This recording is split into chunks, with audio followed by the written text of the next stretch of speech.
let's check out how many students are there.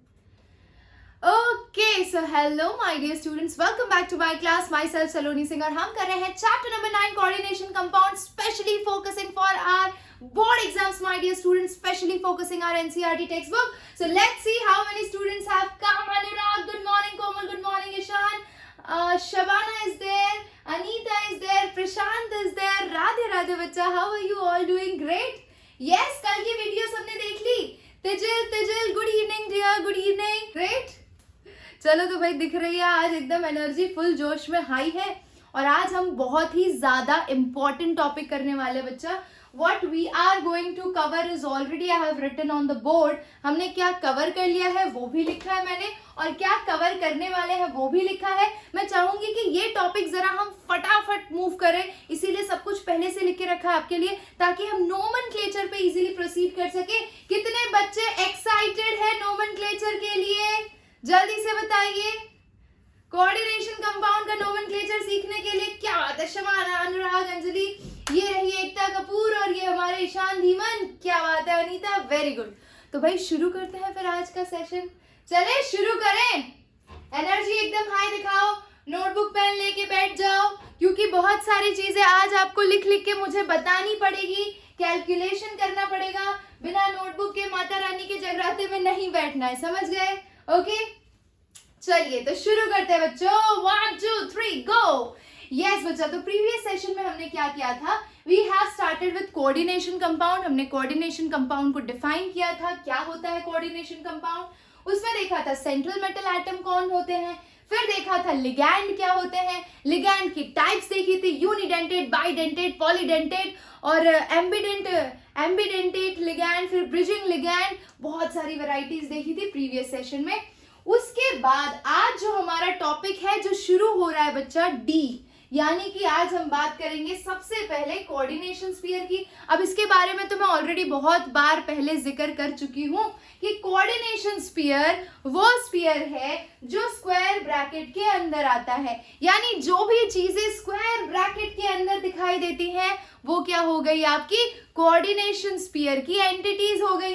Correct. तो central metal atom along with non-ionizable ligands attached to it inside the square bracket. Example देखिए board पे, यहाँ पे CuNH3 4 times है. ये जो NH3 के 4 ligand है ये नॉन आयोनाइजेबल है. पानी में जाने के बाद मुझे बताइए ये स्पीशीज कितने आयंस देगा? Let me know in the comment section quickly. CuNH3 4 times SO4 how many ion? ओरे वाह, क्या बात है, क्या बात है, 2 आयंस देगा. वेरी गुड बच्चों. यानी कि ये अंदर वाले जो लिगैंड्स है वो नॉन आयनाइजेबल है और इस रीजन को हमने बोल दिया कोऑर्डिनेशन स्फीयर. और ये जो कोऑर्डिनेशन स्फीयर के बाहर जो चीजें होती है उसे बोला जाता है आयोनाइजेबल स्फीयर. ठीक है. तो 2 कैटेगरी में हमने कोऑर्डिनेशन कॉम्प्लेक्स को डिफाइन कर दिया. एक हिस्सा है उसका कोऑर्डिनेशन स्फीयर और एक हिस्सा है उसका ionisation sphere. I hope you are clear. Let's move to the next part, that is E. What do you mean by coordination number? Coordination number बहुत इंपॉर्टेंट है, ध्यान देना जरा. ठीक है. So it is defined as number of ligand या फिर donor atom. Ligand तो अब आप समझ ही गए होंगे, which is directly bonded to central metal atom. Central metal atom से जो लिगैंड डायरेक्टली अटैच है उसे आपने क्या कह दिया? उसका कोऑर्डिनेशन नंबर. तो जरा नीचे देखिए K2PtCl6, प्लैटिनम से कितने लिगैंड डायरेक्टली अटैच है? जल्दी से बताइए यहाँ पर. What will be the answer? क्या बात है, एकता कपूर, अनुराग, ईशान, धीमन, कोमल, क्या बात है, क्या बात है. तो भाई साफ साफ दिख रहा है शक्ल से ही कि यहाँ पे प्लैटिनम के साथ डायरेक्टली 6 क्लोरीन के लिगैंड अटैच है, इसीलिए इसका कोऑर्डिनेशन नंबर हो जाएगा 6. Very good. Let's come to the second one. यहाँ पर देखिए निकल से डायरेक्ट अटैचमेंट कितने लिगैंड की है? कायदे से क्लोरीन भी लिगैंड है, यहाँ पे अमोनिया भी लिगैंड है बच्चों. लेकिन हम उन लिगैंड्स की बात करेंगे जो डायरेक्टली सेंट्रल मेटल एटम से लिंक्ड है और जो कोऑर्डिनेशन स्फीयर के अंदर है. Very good. आप तो मेरे एक्सप्लेन करने से पहले ही सारे आंसर दे देते, स्मार्ट हो गए हो. तो यहाँ पे आपका कोऑर्डिनेशन नंबर हो गया 4. अब मजा आएगी है ना, अब आंसर देना. ठीक है. तो ये Fe है। पहले मुझे ये बताओ C2O4 कौन सा लिगैंड है, इसके लिए क्या प्रीफिक्स यूज किया जाता है या फिर क्या एब्रिविएशन यूज किया जाता है, जल्दी से बताइए। आहा आहा ईशान, मुझे पता था मिस्टेक होगी, कोई दिक्कत नहीं है। मुझे बताइए C2O4 कौन सा लिगैंड है? Refer to the list of ligands which we have studied in the previous session. Very good Ekta Kapoor, very good Anita, very good Zeeshan, very good Shabana. That is oxalic acid से जनरेटेड ऑक्सलेट, और उसे बोला जाता है ऑक्सलेटो, शॉर्ट में रिप्रेजेंट किया जाता है। ये देखिए oxalic acid is COOH, correct. जब हम इसमें से दोनों हाइड्रोजन निकाल देते हैं बच्चा, और ये इस तरह से दिखाई देने लगता है, तो इसे शॉर्ट में लिखा जाता है C2O4 2-, यानी ऑक्सलेटो या फिर OXO। मुझे ये बताइए कि OXO बाइडेंटेट है, ट्राइडेंटेट है या टेट्राडेंटेट है या यूनिडेंटेट है? Let me know in the comment section. क्या बात है, क्या बात है, क्या बात है। पॉलीडेंटेट तो है, आई अग्री, पर पॉलीडेंटेट में भी बी स्पेसिफिक। कैसा डेंटेट होगा? इसकी डेंटिसिटी क्या होगी? 2, क्योंकि इसके पास 2 डोनर साइट है। Very good. जितने डोनर साइट होंगे वो आपको मल्टीप्लाई करने पड़ेंगे, तो आपके पास OXO यानी ऑक्सलेटो 3 है और हर एक ऑक्सलेटो के पास 2 डोनर साइट है। तो मुझे बताइए यहाँ पे कोऑर्डिनेशन नंबर कितना हो जाएगा? क्या बात है एकता कपूर, ईशान, धीमन, कोमल, शबाना। बच्चों इसी तरह से समझना है, समझ रहे हो? अगर आपको कोऑर्डिनेशन नंबर निकालना है तो उसमें लिगैंड की डेंटिसिटी बहुत ही इंपॉर्टेंट रोल प्ले करती है, ठीक है। अगर यहाँ पे डेंटिसिटी या बाइडेंटेट है तो जो भी उसकी डेंटिसिटी होगी वो उसके नंबर से मल्टीप्लाई होगी और वो उसका कोऑर्डिनेशन नंबर होगा। बोलो एकदम क्लियर? जीशान, अनामिका, प्रशांत, तेजल, बताइए जल्दी से। अनीता, क्या बात है, वेरी गुड बच्चों, very good. Let's move to the next question here, this one. पहले बताइए EN कौन सा लिगैंड है? EN कौन सा लिगैंड है बच्चों? Can you remember the name? अरे नहीं, थोड़ा सा मिस्टेक है एकता कपूर का। अनुराग ने एकदम सही बताया है, इथिलीन डाइअमाइन होता है बच्चों, इथिलीन 1,2 डाइअमाइन। तो भैया ये इथिलीन 1,2 डाइअमाइन जरा याद करो, इसकी डेंटिसिटी क्या होगी? अगर मैं इसे लिखूंगी तो ये कैसा होगा? इथिलीन यानी CH2 NH2। मुझे बताइए इसके पास कितने डोनर साइट है? कितने डोनर्स? अरे पूछने से पहले ही स्मार्ट निकल गए तुम लोग तो। इसके पास 2 डोनर साइट है। 2 डोनर साइट के हिसाब से इसकी डेंटिसिटी के हिसाब से इसका कोऑर्डिनेशन नंबर क्या आएगा बच्चों? जल्दी से बता दो। What will be the coordination number? Very good. So denticity हो गई इसकी 2 and total there are 3. So 3 into 2, that is coordination number will be 6. Very good. Smart. चलो बहुत ही बढ़िया, यानी कि हमें बहुत ही आसानी से कोऑर्डिनेशन नंबर निकालना आ गया। अगर आपके पास मोनोडेंटेट लिगैंड है तो जितने लिगैंड कोऑर्डिनेशन स्फीयर के अंदर है वो हो जाएगा उसका कोऑर्डिनेशन नंबर। और अगर पॉलीडेंटेट है यानी बाइडेंटेट, ट्राइडेंटेट, टेट्राडेंटेट, तो उसकी डेंटिसिटी के साथ उसके नंबर ऑफ लिगैंड्स को मल्टीप्लाई करने के बाद आप उसका कोऑर्डिनेशन नंबर निकालेंगे। बोलो thumbs up. Very good. Now can we come to F category? Yes, है ना? जो शीट दूंगी ना आज एकदम प्रॉपर सॉल्व होना चाहिए आपका, है ना? क्योंकि मैंने आपको हर चीज क्लियर की है, प्राइमरी वैलेंसी, सेकेंडरी वैलेंसी, अब जाके कोऑर्डिनेशन नंबर क्लियर हुआ, इसी तरह से आपका नोमेनक्लेचर, ऑक्सीडेशन नंबर, आइसोमेरिज्म सब क्लियर होगा, टेंशन मत लो। Let's come to F category, coordination polyhedron, है ना? अब कोऑर्डिनेशन पॉलीहेड्रॉन क्या होता है बच्चा? तो मैं हूं सेंट्रल मेटल एटम, मेरे आजू बाजू जितने भी लिगैंड अटैच हैं वो किस तरह की ज्योमेट्री देते हैं, that is considered as coordination polyhedron. तो कितने पॉसिबल इसकी ज्योमेट्री है? देखिए मैंने यहाँ पे कुछ बना के रखे हैं आपके लिए, मुझे सिर्फ बताते जाइए कौन सा वाला है। ये देखिए ध्यान से, सेंट्रल मेटल एटम और ये 4 लिगैंड अटैच है। ये कौन सा शेप है बताइए? कौन सा शेप है बच्चों? You know BSEPR theory, very good, जल्दी बताइए। क्या बात है, ये हो गया आपका टेट्राहेड्रल शेप, है ना? अच्छा इस पे आ जाइए, ये कौन सा शेप हो गया बच्चों? इसे कहा जाएगा square planar. Very good Ekta Kapoor, this is your square planar geometry. Very good. Now come to this one. ये देखिए स्क्वायर प्लेनर हो गया और ऊपर से एक पिरामिड फॉर्म हो रहा है, तो इसे क्या बोलेंगे? जल्दी बताइए। इसको स्क्वायर और फिर पिरामिड, तो नाम क्या होगा? नाम क्या होगा बच्चों? जल्दी से बता दो। स्क्वायर पिरामिडल नाम सुना है आपने? क्या बात है शबाना, शबाना एकदम स्मार्ट हो गई है। चलिए आ जाइए। तो ये हो गया आपका स्क्वायर पिरामिडल, है ना। नेक्स्ट आ जाइए, कौन सा पॉसिबल है इनका अरेंजमेंट? तो दिस शेप इज बहुत ही जाना पहचाना शेप। बच्चों बताओगे ये क्या है? अरे ये क्या है बच्चों? अरे ऑक्टाहेड्रल बना नहीं पा रही हूं मैं, बड़ा सुंदर ऑक्टाहेड्रल ये बनता है, ठीक है, इस तरह से। तो ये हो गया आपका ऑक्टाहेड्रल शेप, करेक्ट है ना। पीएससीपीआर थ्योरी तो पढ़ी है, बहुत ही बढ़िया वैशाली, क्या बात है, क्या बात है। अब देखिए लास्ट वाला, ये वाला केस अगर आप देख रहे हैं तो ये तीनों सेम प्लेन में, one above the plane and one below the plane. बताइए नाम क्या होगा इसका? Trigonal bipyramidal. बहुत ही बढ़िया। तो ये हो गया trigonal bipyramidal my dear students. यानी कि जितने भी सेंट्रल मेटल एटम, मेरे जैसे प्यारे प्यारे मासूम से जितने भी सेंट्रल मेटल एटम होंगे, उनके आजू बाजू लिगैंड एक पर्टिकुलर फैशन में अरेंज होते हैं, और अगर वो एक पर्टिकुलर फैशन में 3 डायमेंशनल स्पेस में अरेंज होते हैं तो वो इस तरह के पॉलीहेड्रॉन स्ट्रक्चर्स देते हैं। I hope you understood.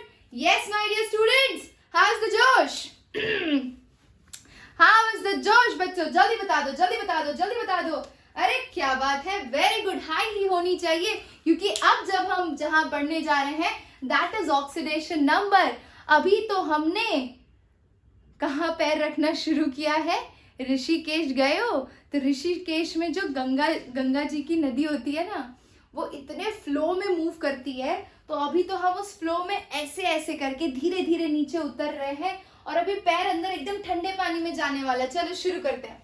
देखो oxidation number, that is sum of the charges of constituent is equal to 0 for a neutral complex।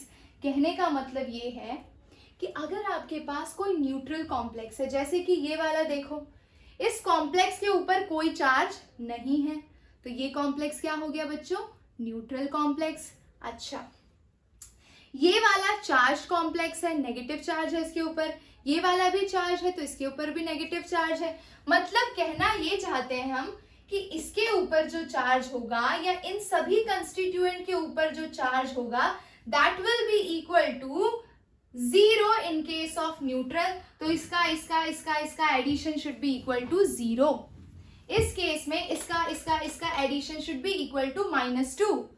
इसका addition should be equal to -4। तो फर्स्ट स्टेटमेंट का नंबर मतलब समझ में आ गया? समझ लो, फर्स्ट स्टेटमेंट का मतलब समझ में आ गया। Sum of charges of constituents is equal to 0 for neutral species. तो यहाँ पे 0 होगा, ये ओवरऑल 0 है ना, तो इन सबका सम 0 के इक्वल होगा।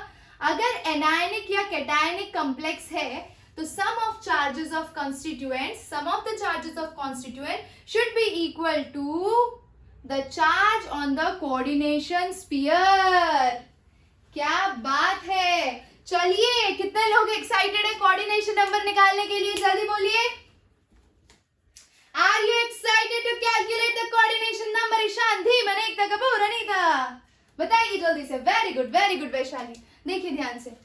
सो we have cobalt, we have ethylene diamine, we have Cl, we have NO2 group। Okay, अब ध्यान से देखिए, अगर आप याद करेंगे कि इथिलीन डाइअमाइन आपका न्यूट्रल लिगैंड है, याद आया कि नहीं आया? Ethylene diamine is a neutral ligand. Neutral ligand के ऊपर कोई चार्ज नहीं होता है, तो कोबाल्ट का हम X कंसीडर कर लेते हैं। ये आपका न्यूट्रल लिगैंड है, लेकिन कितने न्यूट्रल लिगैंड है? तो 2 है। लेकिन En के ऊपर चार्ज 0 होता है क्योंकि वो न्यूट्रल है। क्लोरीन के कितने लिगैंड है बच्चों? 1। क्लोरीन के ऊपर चार्ज कितना होता है? -1। अच्छा, NO2 ग्रुप कितना लिगैंड है? 1। चार्ज इस पे कितना होता है? -1 इक्वल टू 0। ये समझ में आया? ये समझ में आया? बहुत ही बढ़िया, ये आना जरूरी था, है ना। यानी आप देख लो, जो आपको टेबल बनवाई है उसमें चार्ज भी याद रखना है, उनकी डेंसिटी भी याद रखनी है आपको, ठीक है। बिना वो सारी उनका एब्रीविएशन भी याद रखना है, यानी कि कल का सेशन का जो चार्ट था वो आपके पास हमेशा होना चाहिए, ठीक है। एक बार वापस बता देती हूँ। This is your cobalt central metal atom. मुझे इसका ऑक्सीडेशन नंबर पता करना है, तो इसका X हो गया। ये En यानी इथिलीन डाइअमाइन है। कितने लिगैंड है ये? 2। En एक न्यूट्रल लिगैंड है, उसके ऊपर कोई चार्ज नहीं होता है, तो चार्ज से आपको उसे मल्टीप्लाई करना है, तो ये 0 हो गया। प्लस क्लोरीन का एक एटम, उसके ऊपर चार्ज -1, प्लस नाइट्रो का एक एटम, उसके ऊपर चार्ज -1, और ओवरऑल कोऑर्डिनेशन स्फीयर पे कोई चार्ज नहीं है, तो that is equal to 0। Can you calculate the value of x for this case? बच्चों जल्दी बताइए, x की वैल्यू क्या आएगी यहाँ पे? ये तो गया, राम नाम सत्य है और बाकी सब असत्य है, तो -1 -1 -2, तो x इज इक्वल टू +2। क्या बात है। तो यहाँ पे आपका कोबाल्ट का ऑक्सीडेशन नंबर बच्चों क्या है? +2। Very good. दूसरे वाले पे आ जाइए, दूसरे वाले पे आ जाइए बच्चों।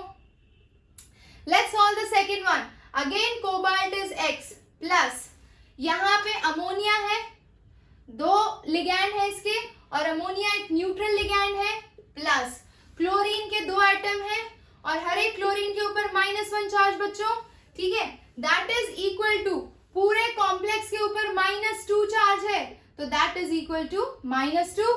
This becomes 0। Now solve this. What value you are getting? What value you are getting बच्चों? हाय राम -2 ही लिखा है ना। अगर यहाँ पे माइनस, अरे एक काम करो, नहीं ये अनस्टेबल हो जाएगा, इसको +2 बना दो, +2। चलो अभी कर लो, है ना। चलो अभी बताओ, अभी कितना आएगा? अभी कितना आएगा? 4। Very good. So here cobalt is in +4 oxidation state. I hope you understood. Very good, है ना। चलो अभी आगे बढ़ते हैं, भी है, ठीक है। चलो अभी नेक्स्ट आ जाओ, थर्ड वाले पे। Let's do the third one. Ion का X प्लस, 6 लिगैंड है इसके, तो 6। Cn के ऊपर चार्ज कितना होता है बच्चों? Cn के ऊपर चार्ज कितना होता है? -1। Very good. तो ये लीजिए -1 and that overall is equals to -4, तो x will be equal to -4 + 6, दैट इज इक्वल्स टू +2। So here your ion is in +2 oxidation state. बच्चों कोई डाउट? किसी को कोई डाउट? अरे बिल्कुल नहीं होगा। स्क्रीनशॉट मारो, जल्दी करो, स्क्रीनशॉट मारो बच्चों, है ना। ले लो स्क्रीनशॉट, ले लो, फिर मैं आपको ढेर सारे भर भर के क्वेश्चन देती हूँ। आपको उनके ऑक्सीडेशन नंबर निकालने हैं, मुझे EAN रूल भी निकालना आपको सिखाना है।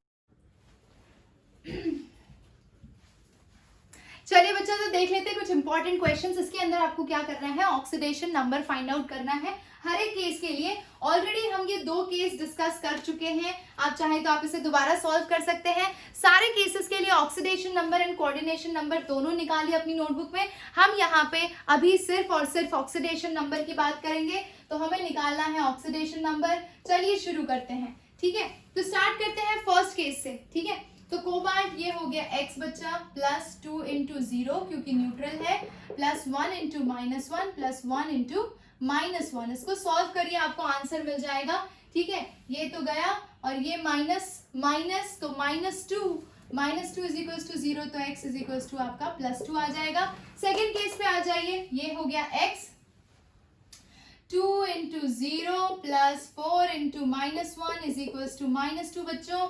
ये हो गया पूरा 0, ये हो गया -4 जब उधर जाएगा तो वो हो जाएगा +4, ठीक है। तो ये आ जाएगा आपका +2। तो कोबाल्ट यहाँ पे +2 ऑक्सीडेशन स्टेट में है। नेक्स्ट केस आइए। This is your x +6 × -1 is equals to -4, तो x will be equal to -4 + 6 यानी कि +2। Ion is in +2 oxidation state बच्चों। नेक्स्ट आ जाइए इस केस पे। तो Cr का x +2 × -1 प्लस ऑक्सीलेटो बच्चों, oxalato is a bidentate ligand, so 2 × -2 इसके ऊपर चार्ज होता है, that is equals to -3। So x is x -2, 2 2s are -4 is equals to -3, तो x -6, तो इधर जाएगा तो +6 -3 is equal to +3 oxidation state हो गया यहाँ पे क्रोमियम का। Very good. चलिए नेक्स्ट क्वेश्चन पर आ जाते हैं। यहाँ पर देखिए ये हो गया x, ठीक है, ये हो गया आपका 1 into -1 plus 1 into 0 plus 2 into 0 is equal to +2। ये दोनों का कोई काम नहीं है। x -1 इधर गया तो +1, तो +3 ऑक्सीडेशन स्टेट आ जाएगा। यहाँ पर आ जाइए, ये हो गया x plus 4 - 1 is equal to -2 बच्चों। तो x इज इक्वल टू ये -2 प्लस 4 -2 एंड प्लस 4 कितना होगा बच्चों? +2। तो ये हो गया +2 ऑक्सीडेशन स्टेट में। नेक्स्ट आ जाइए क्रोमियम, है ना।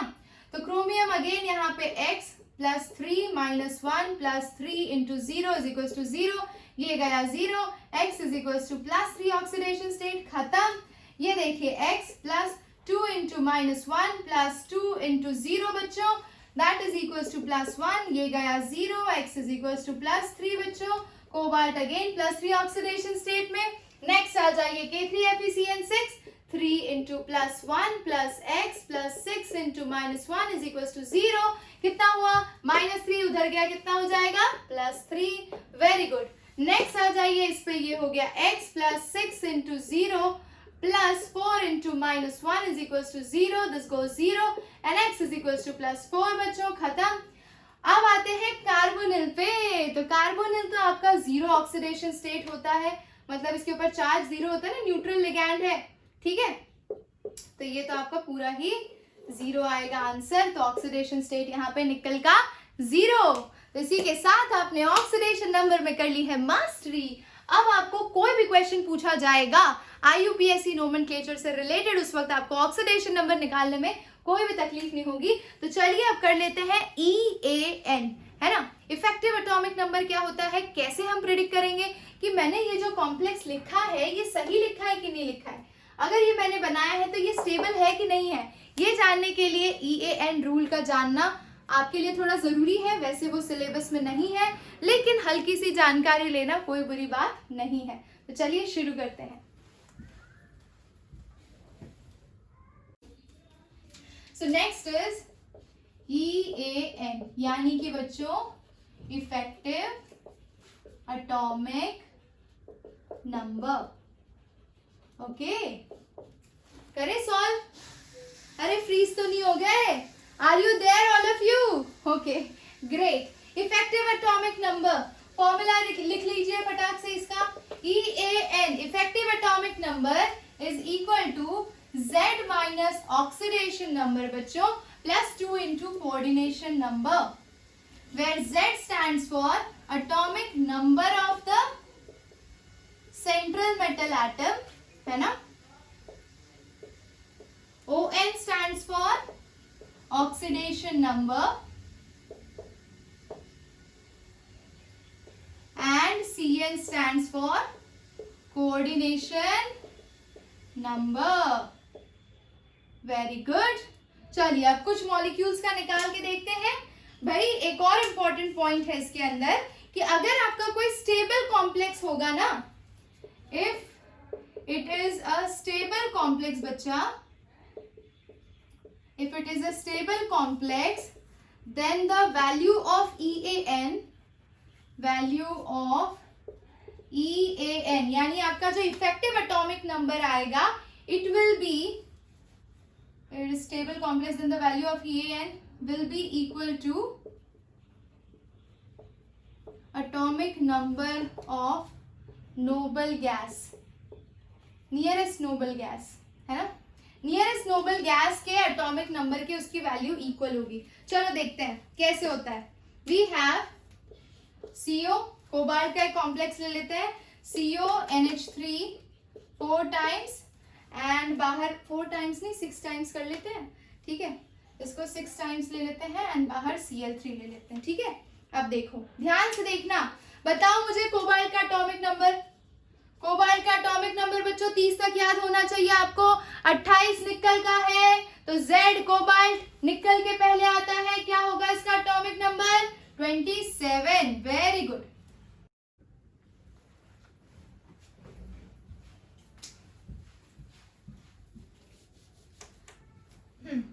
ओके बच्चा, तो इफेक्टिव एटॉमिक नंबर देखिए यहाँ पर, तो आपका effective atomic number is equals to atomic number of the central metal atom.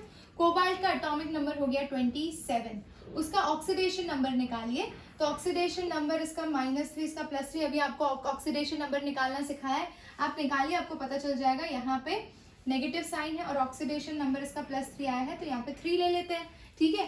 +2 into coordination number, तो कोऑर्डिनेशन नंबर इसका कितना हो जाएगा, डायरेक्टली 6 लिगैंड लिंक है तो 6 हो जाएगा।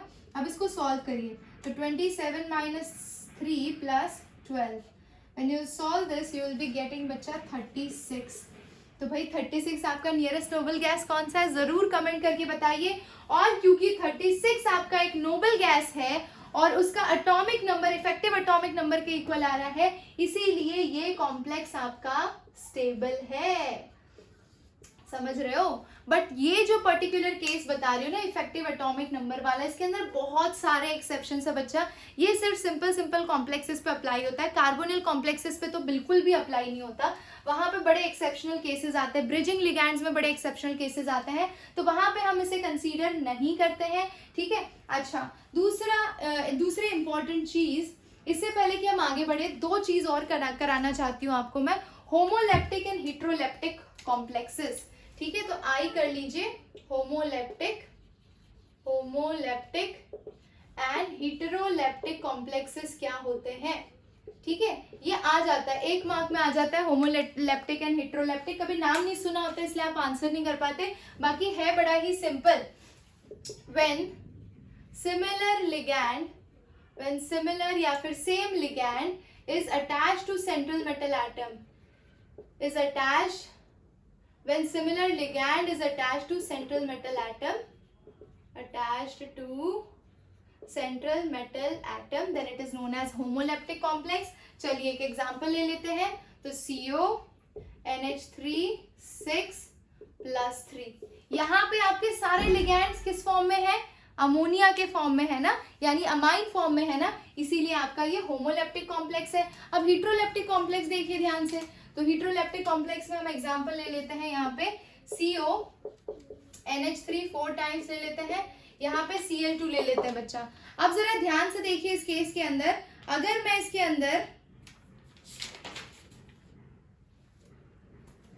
हाँ यहाँ पे प्लस लगा देती हूँ। अब देखिए यहाँ पे आपके पास 2 तरह के लिगैंड है, तो 2 तरह के लिगैंड है, तो हेटेरो मतलब डिफरेंट, लैप्टिक यानी different ligand containing complex which is attached to central metal atom, that is known as heteroleptic complex. I hope you understood बच्चा। तो यहाँ तक हम आज का सेशन रखते हैं, आज का सेशन यहीं पे वाइंड अप करेंगे। नेक्स्ट क्लास में हम स्टार्ट करेंगे बच्चों IUPAC नोमेनक्लेचर। बता देती हूँ कि इस क्लास में हमने क्या क्या कवर अप कर लिया, सारे बेसिक इंट्रोडक्शन कवर कर लिया है, कोऑर्डिनेशन, कंपाउंड क्या होते हैं, लिगैंड क्या होता है, सेंट्रल मेटल एटम क्या होता है, ऑक्सीडेशन नंबर, कोऑर्डिनेशन नंबर उनका, EAN क्या होता है, और साथ ही साथ होमोलेप्टिक एंड हेटेरोलेप्टिक कॉम्प्लेक्सेस हमने सीख लिए हैं। तो अब हम सेशन को वाइंड अप करते हैं बच्चा, मिलेंगे नेक्स्ट क्लास में और शुरू करेंगे IUPAC नोमेनक्लेचर से कोऑर्डिनेशन कंपाउंड के with 10 basic rules, and trust me आप एकदम प्रो हो जाएंगे, एकदम स्मार्ट हो जाएंगे IUPAC नोमेनक्लेचर में। सो मिलते हैं नेक्स्ट क्लास में, till then take care, love you all, bye bye, see you, take care बच्चों।